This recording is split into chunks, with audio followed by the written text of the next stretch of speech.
Hello friends, नमस्कार। मैं आशीष कुमार आपके अपने प्यारे से YouTube channel sunrise rail update में आप सभी लोगों का हार्दिक स्वागत करता हूं। फ्रेंड्स, आज आप लोगों के बीच में मैं रेलवे जीडीसी का जो एग्ज़ाम निकला है, जिसका डेट घोषणा किया गया है, जो पिछले वीडियो में मैं आपको बता चुका हूं, उसमें साथियों एक स्क्राइब का जो परफॉर्मा है उसको भरने के लिए बताऊंगा और साथ में ये बताऊंगा कि स्क्राइब होता क्या है। क्योंकि साथियों बहुत सारे के माइंड में चल रहा है कि एक ऐसा फॉर्म है, किसको भरना है किसको नहीं भरना है।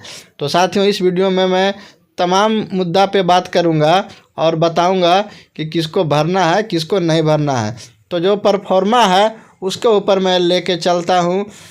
तो साथियों वहाँ पे चलने से पहले आप लोगों से गुजारिश है कि अगर आप हमारे चैनल पर नए हैं और हमारे वीडियो को वॉच करते हैं तो हमारे चैनल को सब्सक्राइब करना ना भूलें और प्रेस बेल आइकन को भी, ताकि वीडियो का जितना भी नोटिफिकेशन हो सबसे पहले आपको मिले। तो चलिए मैं लेके चलता हूँ आज के परफॉर्मा अनेक्चर 1A के ऊपर।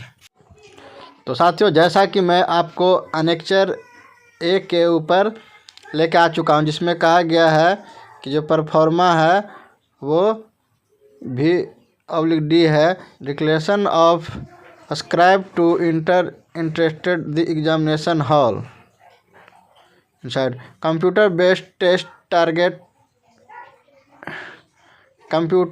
test against general departmental competitive exam, जिसको जीडीसी बोलते हैं। Notification number RRC ECR HRDET GDC 2023, date 16/8/2023।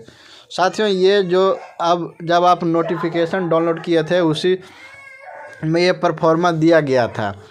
तो अब ये परफॉर्मा है क्या और इसे क्यों भरना चाहिए, उससे पहले मैं साथियों बताता हूं कि जो स्क्राइब होता है वो क्या होता है, ये स्क्राइब का मतलब क्या होता है। तो साथियों स्क्राइब का मतलब होता है लेखक, लेखिका, पत्रिका या नकलकार जो उसका नकल को उतार सके।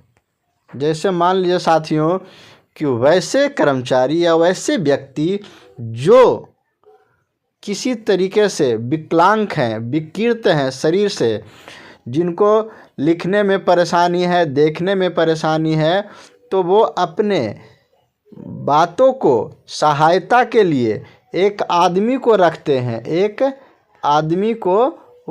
हैं, जिनके द्वारा वो क्या करते हैं कि वो जो बातें बोलते हैं, अगर उनको देखने में प्रॉब्लम है, लिखने में प्रॉब्लम है, तो वो बोलेंगे और जो स्क्राइब होगा वो उसका नकल करेगा, वो लिखेगा।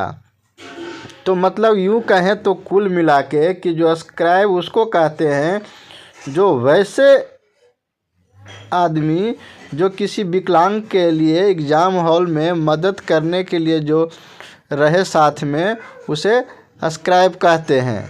तो ये तो आप समझ गए। अब ये परफॉर्मा को भरना है। तो नीचे पहला नंबर में लिखा है कि name of the exam group and I pass number. इसमें आपको किसका कौन से ग्रुप का, जैसे आपका ग्रुप है, 2 है, 3 है, जो भी लिख देना है और आई पास नंबर इसमें PF नंबर डाल देना है। उसके बाद नीचे में चलते हैं तो कहा गया है name and roll number of the validity test का, इसमें रोल नंबर डाल देना है। फिर कहा गया डेट ऑफ बर्थ कैंडिडेट, जो कैंडिडेट्स जो एग्ज़ाम देंगे उनका डेट ऑफ बर्थ होगा वो भरेंगे यहाँ पे। अब कहा गया है कि नेम ऑफ CBT सेंटर, वो तो जहाँ पे आपका सेंटर है उसका एड्रेस लिख देना है।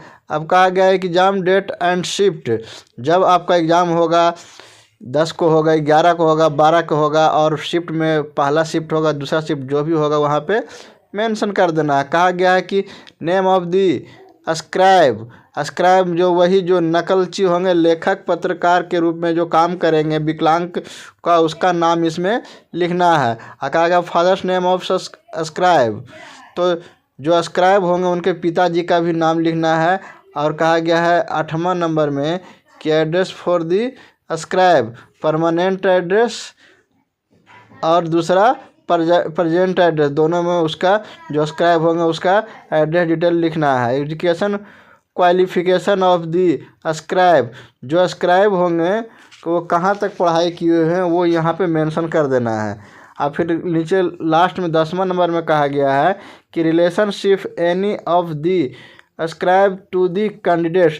कहा गया है कि अगर ये जो ascribe है और कैंडिडेट में किसी तरह का रिश्ता है तो उसमें भी लिखे, जैसे कोई हो गया भाई भतीजा हो गया, चाहे तो फूफा चाचा हो गया, किसी तरीके का जो भी रिश्ता है अगर अपना है तो रिश्तेदारी का नाम वहाँ पे लिखेंगे, पिता पुत्र हो गया इस तरीके से। उसके बाद डिक्लेरेशन है साथियों। उसके बाद यहाँ पे देखिए कहा गया सिग्नेचर ऑफ दी कैंडिडेट्स। तो कैंडिडेट है जी कि यहाँ पे आपका क्या करेंगे, सिग्नेचर करेंगे और एक जगह थंब लगाएंगे। उसी तरीके से कहा गया सिग्नेचर ऑफ ascribe। तो ascribe जो है वो अपना थंब लगाएंगे और साइन करेंगे जो भी है। उसके बाद तो इस तरह से उसको ascribe को लिखना होगा। उसके बाद जो वहाँ का इंचार्ज होंगे वो यहाँ पे दोनों का सिग्नेचर वेरीफाई करके अटेस्टेड करेंगे। और ऊपर में देखिएगा एक पासपोर्ट साइज का नवीनतम पासपोर्ट है किसका, जो ascribe होगा, जो मतलब दूसरे के जगह पे काम करेगा उसका फ़ोटो और यहाँ पे चिपकाना होगा बाई एज की वो चीज़ चिपका के उस पर भी वेरीफाई करना होगा। तो इस तरीके से आपको अब समझ में आ गया होगा कि जो ascribe होते हैं वो क्या होते हैं। तो साथियों उम्मीद करता हूँ कि ये वीडियो आपके लिए बहुत ही महत्वपूर्ण होगा, और महत्वपूर्ण होगा तो लाइक शेयर सब्सक्राइब करना ना भूलें। तो मिलते हैं नेक्स्ट अपडेट भरी वीडियो में, तब तक वंदे मातरम, जय हिंद।